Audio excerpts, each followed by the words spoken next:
Bismillahirrahmanirrahim. Alhamdulillahi Rabbil Alamin. Assalatu wassalamu ala asyrafil anbiya'i wal mursalin. Nabiyina Muhammadin wa ala alihi wa sahbihi ajma'in. Assalamualaikum warahmatullahi wabarakatuh.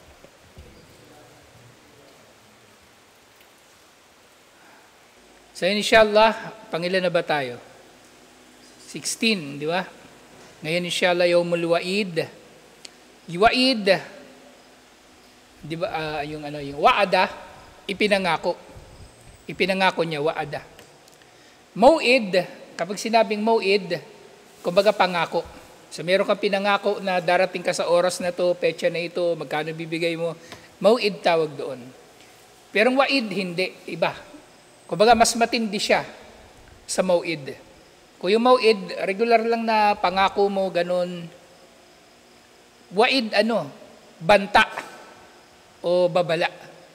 Kumbaga, yun ang ibig sabihin ng wa'id. So, Yawmul Wa'id, ito yung araw na pinagbabantaan ni Allah palagi ang mga tao tungkol dito.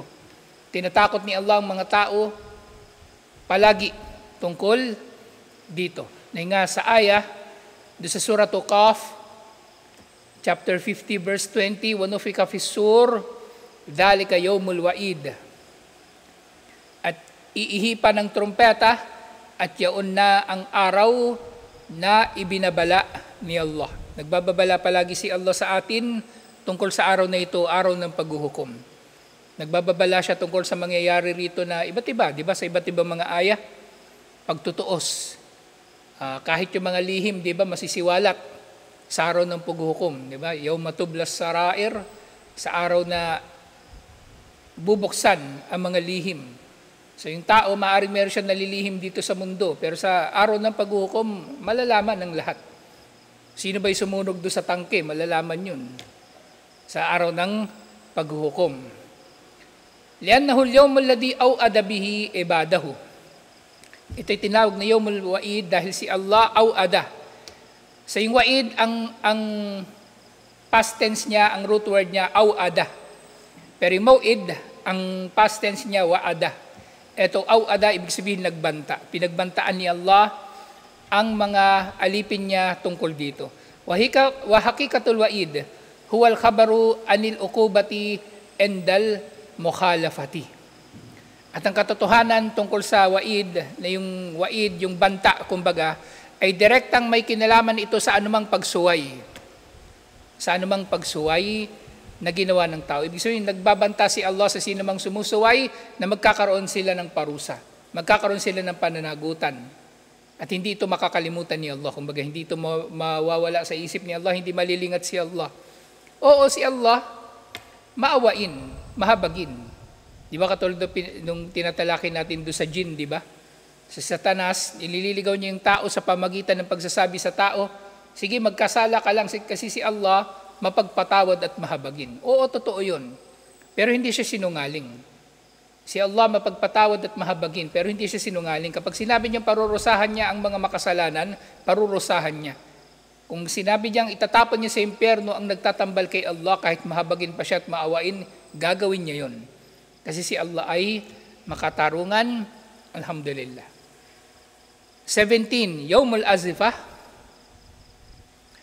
Yawmul Azifah, sinabi ni Allah subhanahu wa ta'ala, Surah Ghafir, chapter 40, verse 18, Wa andirhum yawmal azifati, idil kulubu ladal hanajiri, kadhim, o kadhimin. Ladal hanajiri, kadhimin. Babalaan mo sila, andir. Kumbaga yung pinagkaiba kanina ng wa'ad, yung wa'ad banta. Kasi meron kang gagawing masama, nagbabanta ka. Ang babala naman, ang ibinababala mo na kasamaan, hindi manggagaling sa'yo. Naintindihan yung pinagkaiba. Kapag banta sa'yo manggagaling, yung kasamaan, o maaaring may tukoy, na kasamaan na manggagaling sa iba, na tukoy kung kanino manggagaling. Pero yung dito, yung wa'andirhum, kumbaga babala. Merong tukoy na kasamaan, pero hindi tukoy kung kanino o saan manggagaling ang kasamaan na ito. Wa andirhum yawmal azifati o yawmal azifati, Wandirhum yawmal azifati. Babalaan mo sila tungkol sa araw na azifa. Azifa sa kahulugan na palapit ng palapit. Azifa. Na kapag dumating ang araw na ito, araw na palapit ng palapit, ang araw ng paghuhukom, idil kulubu ladal hanajiri kadhimin. Kapag daw ang mga puso ay mapupunta sa lalamunan at mabubulunan ng tao dahil sa puso na yun. Yung nga, katulad ng binanggit ko nung nakaraan, di ba, may mga tinatawag na psychosomatic na mga nararamdaman yung tao na mayroong physical na epekto sa kanyang katawan. So minsan yung tao, actually ano yun sawikain yun or idiom, napapatalo ng puso. Napatalo ng puso ko, sobrang takot. Napatalo ng puso ko sa sobrang kaba. Napatalo ng puso ko. Usually, ano nila ito sa kumbaga yung bagay na nagdulot ng extreme na damdamin. Kasi pwede rin naman tatalo ng puso sa sobrang saya. Pero ito, sa sobrang nakakatakot ng araw ng paghuhukom, literal na tatalo ng kanilang mga puso at mapupunta sa kanilang mga lalamunan o liadbil. So, isipin nyo na lang yan. Kung mabulunan ka ng isang maliit na bagay, tapos ito puso na yung babara sa lalamunan ng tao. So napakatinding sakit o kumbaga nakakatakot din experience yun para sa sino man na makakaranas nito. Para sa sino man na makakaranas nito. So nga ito nga itinatawag sumiyat bidalika liiktirabiha. Tinatawag itong azifa dahil sa paglapit nito. Palapit ito ng palapit. Katulad ng sinabi ni Allah subhanahu wa ta'ala, wa azifatil azifa.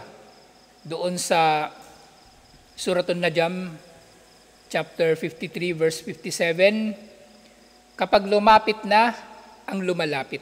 So merong bagay na lumalapit sa atin, pero palapit ito ng palapit. Siyempre yung azifa na ito, yun din ang araw ng paghuhukom. Laysa laha min dunillahi kashifa.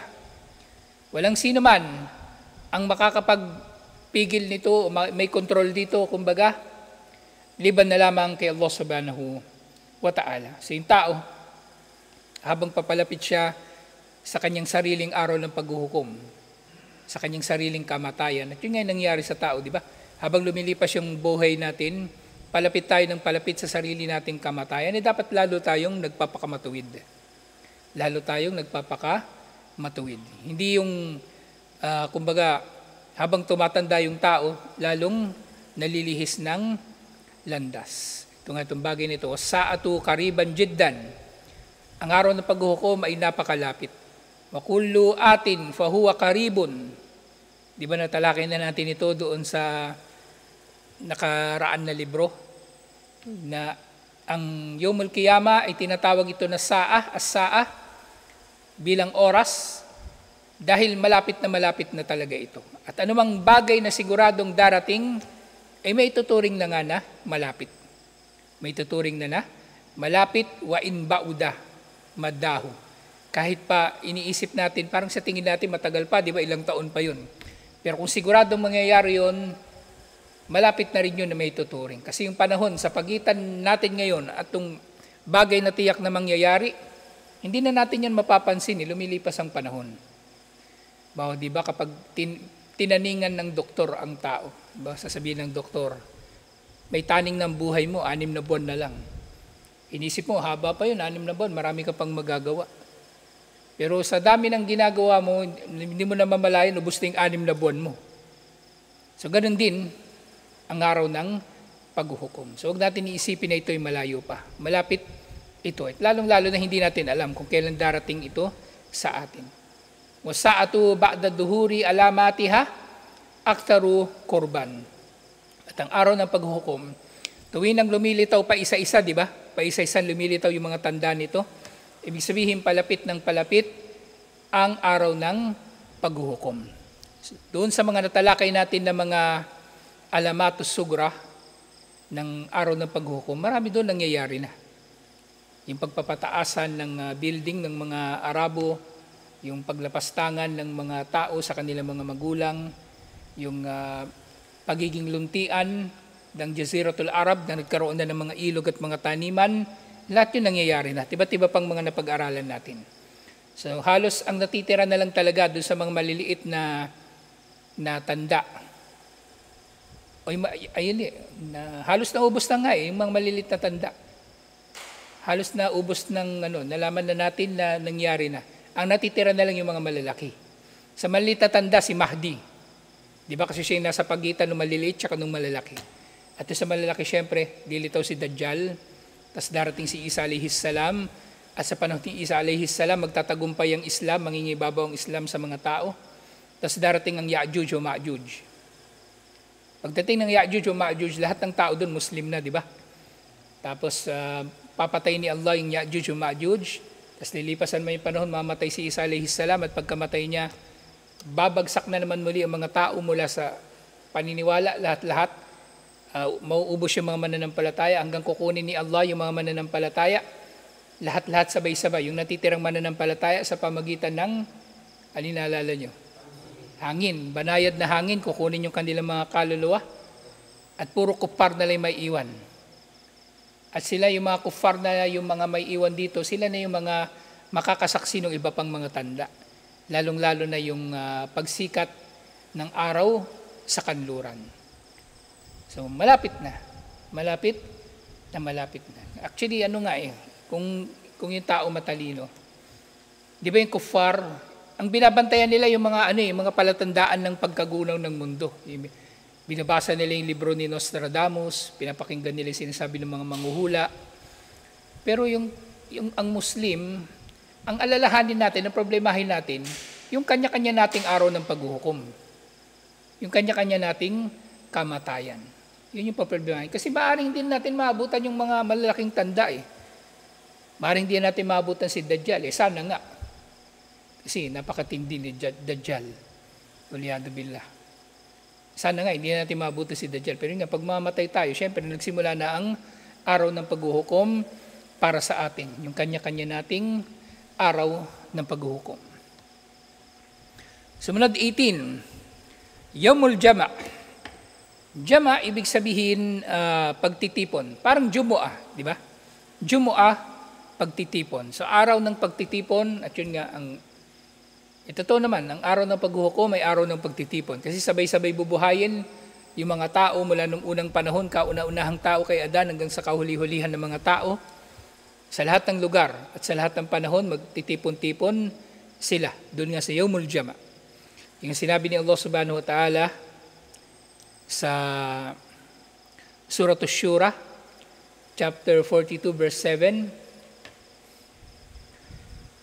وَكَذَلِكَ أَوْحَيْنَا إِلَيْكَ قُرْآنًا عَرَبِيًّا لِتُنْذِرَ أُمَّ الْقُرَى وَمَنْ حَوْلَهَا وَتُنْذِرَ يَوْمَ الْجَمْعِ لَا رَيْبَ فِيهِ. Kami ay nagpahayag sa iyo, Muhammad sallallahu alaihi wasallam, ng Quran sa wikang Arabic upang ikaw nawa ay magbabala sa ina ng mga bayan, ang Makkah, at sa sinumang nasa paligid ng Makkah. Na bababalaan mo sila tungkol sa araw ng pagtitipon, yung Yawmul Jama'. La rayba fihi, araw na walang pagdududa rito. So, ang araw ng paghuhukom ay araw ng pagtitipon, waliyadu billah. Ang daming lamok ngayon, ano? Uso pa naman ngayon ng dengue. Sa Yawmul Jama', sumiyat bidalika lianna Allaha yajma'u fihi nasa jami'an. Tinawag ito sa ganitong pangalan dahil si Allah ay titipunin niya ang lahat ng tao, lahat-lahat sa pagtitipon na ito. Lahat ng tao ititipunin ni Allah subhanahu wa ta'ala sa pagtitipon na ito.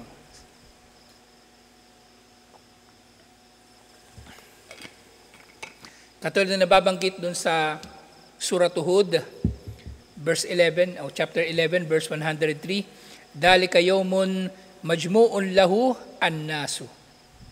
Yaw ng araw na titipunin dito, yung lahu dito yung tinutukoy yung yawm na yon, yung araw na yon, titipunin dito ang mga tao lahat-lahat.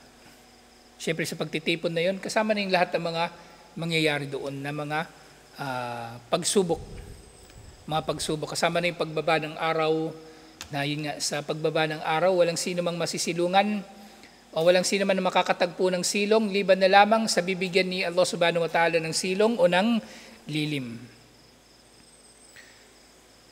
19. Al-Haqqa. Al-Haqqa, yung bagay na hindi mapipigilan. Al-Haqqa, bagay na hindi mapipigilan. Kumbaga, totoong-totoo siya na sigurado na. Totoong-totoo at sigurado. Yung haqqa, may kinalaman din dito sa haqqa. Kumbaga, katotohanan. Yung nga doon sa Suratul Haqqa, chapter 69, verse 1 hanggang 2, Al-Haqqatu mal-Haqqa. Ang haqqa, na ibig sabihin ngayong araw ng paghuhukom, tinawag itong haqqa kasi hindi na ito mapipigilan. Sigurado na talaga ito. Ano ba ang al-haqqa? So, doon sinimulan yung mga aya ng sura na yaon. Sumiyat bidalika kama yaqulu Ibn Kathir. Tinawag ito na al-haqqa, ayon sa sinabi ni Ibn Kathir rahimahullah, lianna fiha yatahaqqaqul wa'du wal wa'idu. Dahil dito sa araw na ito ng al-haqqa, magkatotoo ang wa'ad. Naalala nyo yung wa'ad, yung pangako, at yung wa'id, yung banta. So matutupad dito pareho doon sa araw na yon ng araw ng al-haqqa. Si pangako at banta ay parehong matutupad sa araw na ito. Ngayon din sinabi ni Imam al-Bukhari rahimahullah sa kanyang sahih, hiya al-haqqatu lianna fiha as-sawabu wa hawaqul umur. Tinawag itong al-haqqa dahil naririto ang mga gantimpala, sawab, mga gantimpala at parusa sa mga bagay-bagay. Kumbaga, yung sawab kasi, yung atol na nabanggit natin nung nakaraan, sinasabi rin ng mga scholar, yung sawab, maaaring ito ay mabuti o masamang gantimpala. Kapag mabuting gantimpala, yun ay yung tinatawag na ajar. Ajar o gantimpala. Pero sa sawab, pwedeng general. So, nandito ang thawab, paggagantimpala. Siyempre, magagantimpala si Allah ng mabuti o magagantimpala si Allah ng masama. Ibig sabihin yung parusa. At hawaqul umur, kumbaga magiging malinaw sa araw na ito mga bagay-bagay. Al-haqqatu wal-haqqatu wahidun. Ang salitang haqqa, kumbaga haq pero muannas, at yung haqqa, isa lang ang salitang ito. Magkasing kahulugan at kumbaga pareho sila ng konteksto ng pinaggagamitan.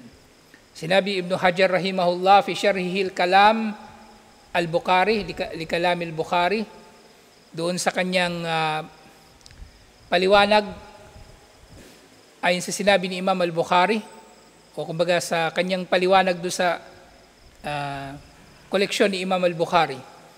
Hada akhadahu min kalamil fara. Kumbaga o al-Farra.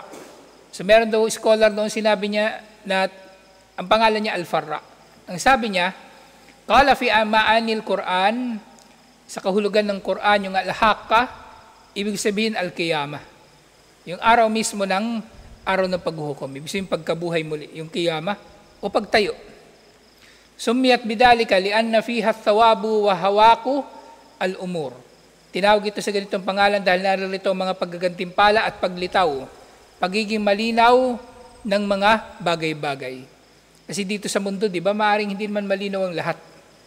Hindi mo alam sino yung mukhlis, sino may ikhlas, sino walang ikhlas, sino yung totoong tao, sino yung hindi man totoong tao. Kumbaga, sino yung totoong matuwid o hindi matuwid. At iba pa, kasi maaaring mayroong panlilinlang na nangyayari sa mundo. Pero sa kabilang buhay, sa araw ng paghuhukom, mawawala yung lahat ng tabing. Mawawala. At hindi na makakapagpanggap ang tao. Gini sinabi, al-haqqatu wal-haqqatu kilahuma bima'na wahidin. Ang haqqatu at ang haqqa, pareho silang may isang kahulugan lang. Sinabi ni Imam at-Tabari, summiyatul haqqa lianna tuhikku fihi. Tinawag itong al-haqqa, sabi ni Imam at-Tabari, dahil ito ay magkakatotoo.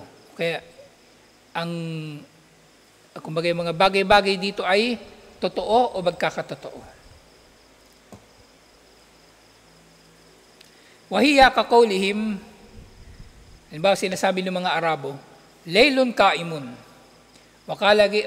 Kumbaga, laylun kaimun, ang ano daw, yung gabi ay parating. Ibig sabihin sigurado nang darating ang gabi. At yun nga, tinatawag na rin nila ito na Hakka. Wakala gayrahu, sinabi pa ng ibang mga mufassirin, sumiyat al-Hakka li'annaha ahakkat liqawmil jannati wa liqawmin nar. Tinawag itong al-Hakka kasi kumbaga magkakatotoo na ito para sa mga tao sa paraiso at para sa mga tao sa impyerno. Kumbaga, dati kasi, di ba, nung buhay pa tayo, di ba, naririnig lang natin ito. Pero pag dumating na yung al-Hakka, totoo na talaga siya. Nandun na yung paraiso at nandun na ang impyerno. Wakila, so tinawag din daw ito na al-Hakka, li'annaha tuhakakul kuffarul ladina khalafu al-anbiya. So tinawag din itong al-Hakka dahil yung mga kuffar na sumuway sa mga propeta ay magagapi sa araw na yon. Tuhak. Kumbaga yung tuhakak. Isa sa mga malalim na salitang Arabic na ito, di ba? Kahit nga sinasabi natin, idha zadal balaga zadal ma'na. Habang umahaba yung salita sa Arabic, lumalalim na rin yung kanyang kahulugan. Kasi nga, tuhakakal kuffar. Magagapi daw ang kuffar sa araw na yun ng al-Hakka. At ganyan din, sinasabi, hakaktuhu, hakaktuhu. Hakaktuhu, ibig sabihin, Hakka, na nagpahayag ako ng hak, nagpahayag ako ng patunay. Nakipagdebate, nakipagtalo. Hakaktuhu, hakaktuhu. At dahil sa aking pakikipagtalo sa kanya, hakaktuhu, napangibabaw ko ang aking sarili na ako ang nasa katotohanan. Kumbaga nakipagdebate ako at ako ay nanalo sa debate. Ay khasamtuhu, nakipagtalo ako sa kanya, khasamtuhu. Khasam, merong alif pagkatapos ng kha. Khasamtuhu, nakipagtalo ako sa kanya, khasamtuhu. Yung kha dito wala ng alif. So nakipagdebate daw siya doon sa kausap niya at siya ay nanalo sa kanyang pakikipag-usap. So wakila li'annaha hakun la syakka fihi. So ito rin ay tinatawag na al-Hakka dahil ito ay katotohanan na walang anumang pagdududa rito.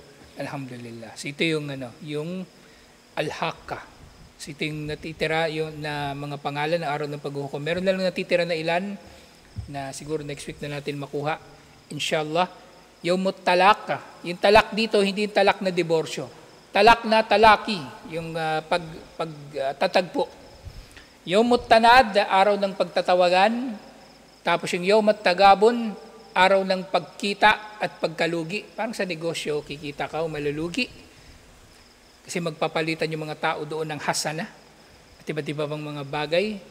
At yun nga, 22. So may 3 na lang na natitira ng mga pangalan, inshallah. Baka matapos na natin next week, inshallah, yung mga pinakakilalang pangalan ng araw ng paghukom.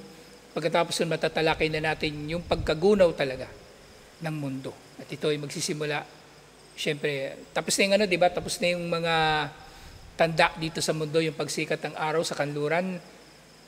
Yung araw mismo ng paghukom ay magsisimula doon na sa mismong pag-ihip sa trompeta. Yung unang pag-ihip ng trompeta.